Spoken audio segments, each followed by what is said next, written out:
Hey, let's build some plastic. Today we are going to be building Bandai's limited edition Star Wars B-Wing. More on that limited edition BS in a moment.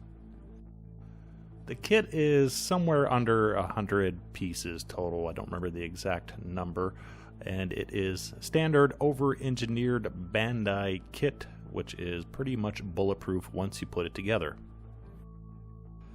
It does come with a posable light stand, decals, stickers, and pew-pew lasers.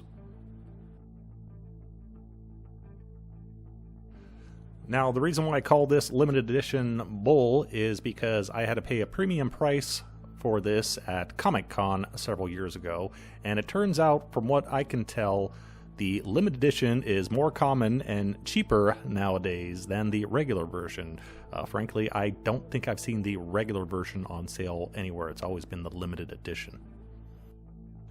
And what I really find annoying is that the limited edition does not come with extra parts, it comes with alternative parts. Instead of the little alien pilot, you get a human and you get one little extra piece that goes onto the landing gear. Basically, that's it. I'm pretty sure, I could be wrong about this, but I think the lighting kit, which is a small little device, also comes in the regular edition. But yeah, you don't get an option, you have to build it the limited edition way. I'm going to be skipping a majority of the build portion because, again, this is Bandai, and as long as you follow the complicated directions, they're pretty easy to put together. First thing we actually want to do is start painting the cockpit so we could assemble the rest of the ship. Starting off with gray primer, and I'm just dry brushing some model color light gray over that.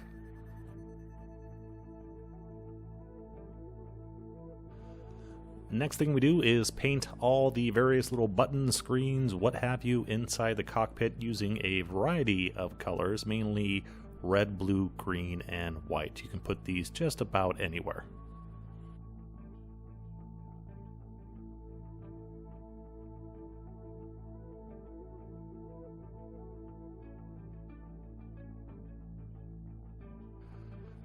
Then, to bring out the details and the recesses, we hit the whole thing with some AK Interactive neutral gray wash. Then all we have to do is insert the pilot, hit it all with a flat varnish so we could put it inside the ship and continue building.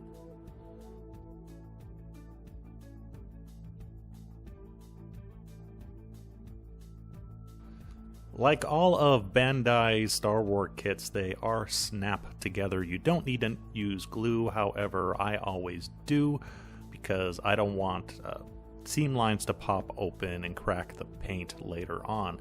As well as that, I always putty the seam lines where needed. In this case, I use some squadron putty and then slowly sanded it down. Be careful on those round surface areas. You want to use a nice flexible sanding stick so you could contour it to the shape so you don't end up with any flat spots.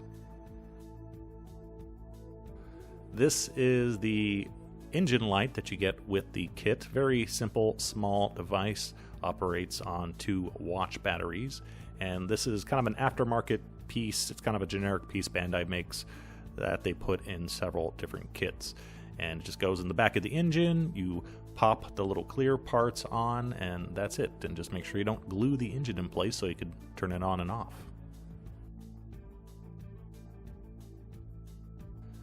We now have the kit all assembled, and I only messed up once. Very proud of myself.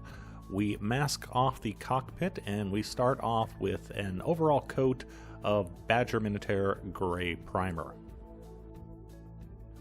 Once that is set, then we break out the black primer, and I'm actually using this as cheap paint, essentially. It doesn't have to be primer at this stage.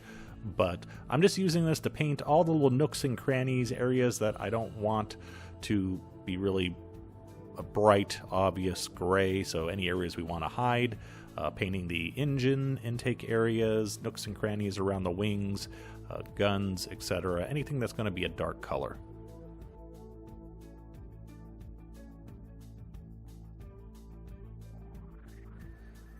Now, welcome to the wonderful world of masking. Alright, I'll just come out and say it. First time I painted this thing, I painted it in the wrong order. Sometimes with the masking, things can get a little bit confusing where you have to paint things in a certain order, so you could then mask off that area and paint something else. Kind of goofed it up a little bit. So what I'm going to do is not tell you how I screwed up, but show you the proper way to mask and paint this B-wing. The second thing you might notice is the fact that this B-wing is orange. Yes, we are not doing an ordinary B-wing here. There is an orange B-wing in the Star Wars cartoon Rebels. I haven't seen it. I don't know anything about it, but I just want to do something a little bit more exciting than a standard gray B-wing.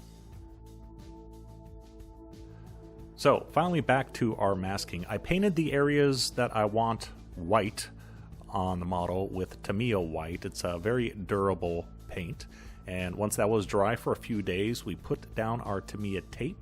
And in the case of the bottom here, I score the seam line where I want my cut to be, and then using a brand new hobby blade, we simply just cut along that seam line and pull away the excess tape. The circles on the wings can be a little bit more difficult. However, I have these little office supply store circles. I think they're for putting prices on products or something like that. Just about the perfect size. So rather than trying to cut a perfect circle, we just place this on the wing wherever we want and press it down, and we are good to go.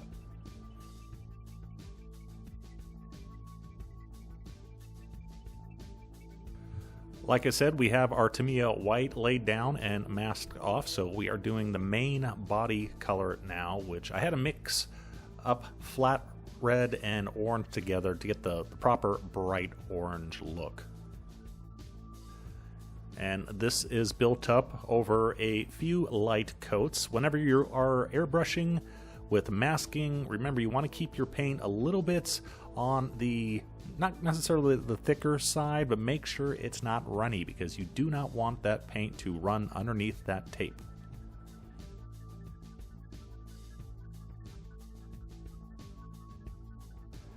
Next, I am going to do something that I almost never ever do. We are going to brush paint on a plastic model. The reason you don't normally want to do this, unless you don't have an airbrush and absolutely have to, is that it's extremely difficult to get a smooth coat using a brush. You can get a lot of brush strokes and it's not going to cover very well. However, in this case, I decided to use German gray to paint the engine section. The reason for that is A, it would be quite difficult to mask this area off and not get any bleed, and B, I know that the German gray covers extremely well, so it's not like we're painting white or something like that. So with two slightly thin coats of German gray, we got all our engine parts and our guns painted with no slip-ups, thankfully, and no overspray. The smaller the area, the easier it is to get away with brush painting, like this little ring around the cockpit.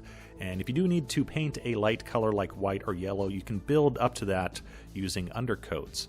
I was going to show you how to paint white here, however, I decided to leave it gray instead. I thought it looked really nice with the gray, and also the model kit is not an exact match for the B-Wing in the Rebels cartoon, so we're allowed some artistic license here.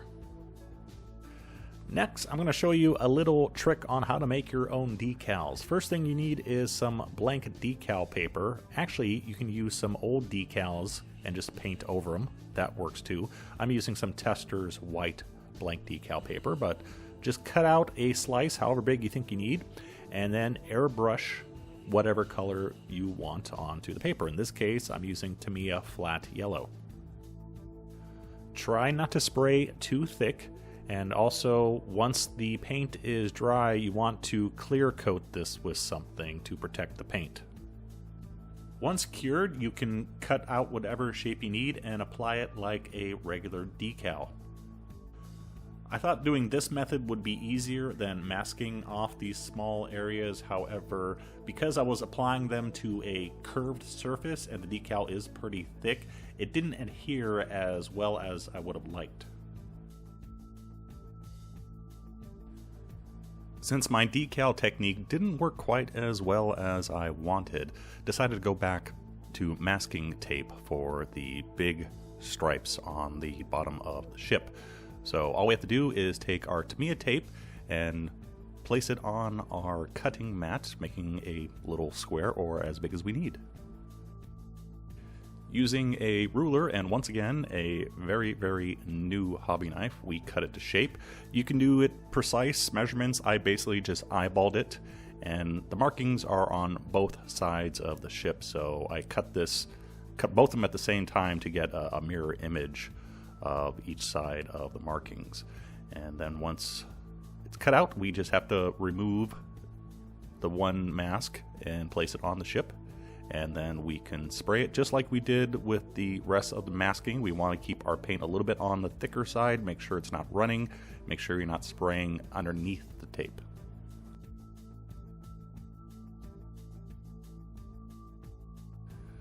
Now we get to the fun part, the weathering stage. For that, I am using Ammo by MIG's Streaking Brushers, which is a pre-thinned oil paint. Comes with a brush inside and everything. And using 3 different colors, Starship Grime, Regular Grime, and Streaking Dust. And we're just going to make lines going from the front to the back of the ship. You can use regular oil paints for this. In fact, I've had these brusher things for a number of years and I haven't touched them in a while, and they started to go a little bit chunky. You can see the brush especially is messed up. So if you have the oil paints, go ahead and use them. The brushers are kind of like Games Workshop's contrast washes, just ready to use out of the bottle, very simple. As soon as it's dry, we want to remove it with a cotton swab. You can use an old t-shirt or a cosmetic sponge. I prefer the cotton swab. It absorbs nicely, and also it's very easy to get into all those little nooks and crannies. We don't want to remove all the paint, of course, but we do want to feather it out, smooth it out, so we just get some little wisps or hints of space dust or dirt or whatever you want to call it.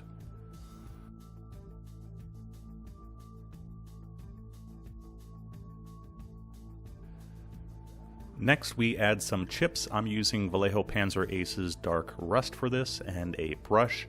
If you want more chips, you can use a torn up bit of sponge. I want a little bit more precision here and go for fewer, more precise chips. This is also a good stage to fix any little cosmetic errors that you have. The important thing is whenever you're doing chips on anything, spaceships, tanks, cars, remember to keep them in realistic places where paint would get chipped more often. So leading edges, don't necessarily want to do it on large flat plates, and also you don't want it uniform. You want small little clusters and then a few little spots here and there. Back to the airbrush booth, applying a acrylic gloss varnish Pledge we're using to the entire model, and we're going to let this cure overnight to prep for our decal and panel lining stage.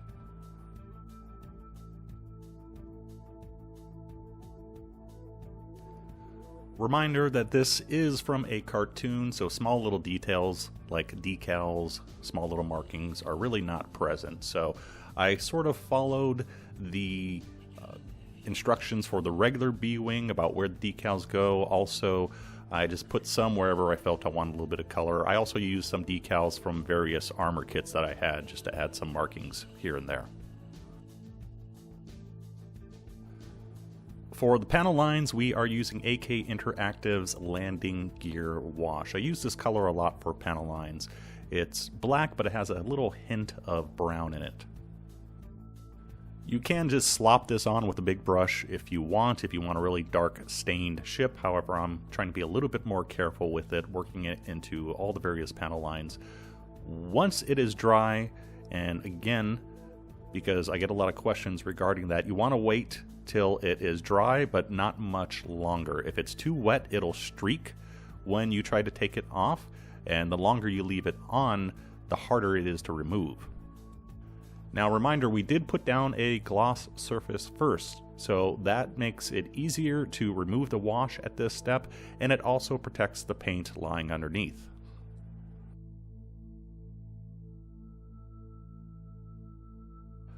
For our dark German gray bits, we need a darker wash using Ammo by MIG's Black Knight panel line wash for those areas, but it's same thing. Put it on, try to get in all the little nooks and crannies, let it dry, and then wipe it away.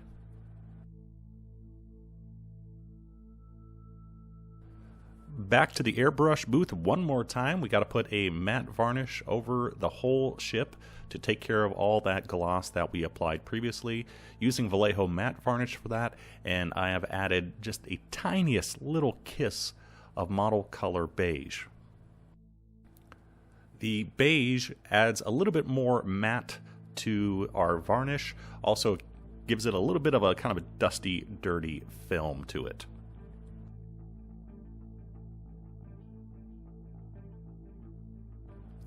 Time to assemble our engine. As I said, our little light pack just slides right in the back, and there's a tiny little switch on it, so you have to pull it out to light the model, but just line up the little slots like I'm having problems doing here and slide it in the back of the ship. I almost forgot my most fun stage, and that is the graphite stage. What I have here is a little tub of graphite. Just went to the art store, bought some graphite sticks and ground them up, and I'm just putting some on my finger and rubbing all the guns, anything that I want metallic looking. It may seem weird using my fingers, but I found it's the best tool to transfer the graphite.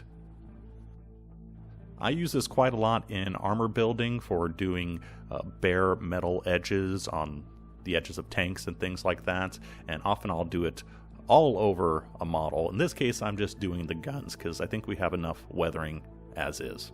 But with that, we are done. So there you have it, a Star Wars Rebels B-Wing. Only took me about a year and a half to build. Now that seems like a long time, but I had some laundry to do. Actually, you could put this together fairly quickly. Snap tight model. I glue things, but you know, that's me. I don't like to build action figures. I like to build models. And paint job, to be honest, I'm not a huge fan of the original B-Wing, so when I saw this, thought it'd be a good idea to do something a little bit more unique and add some pizzazz to a rather simple white and gray model. One thing I'm really not happy with is the flight stand. I usually make my own, just a little piece of rod and a wood base. However, this ship is such a bizarre shape that you really don't have a choice of how to mount it. And also, this thing comes with no landing gear, so you can't even mount it in a landed position. Kind of disappointed about that. If you would like to have a go yourself, again, I would recommend the retail kit, not the limited edition, assuming they're both still out on the market. But I hope you enjoyed this, and I will see you next time. Bye-bye.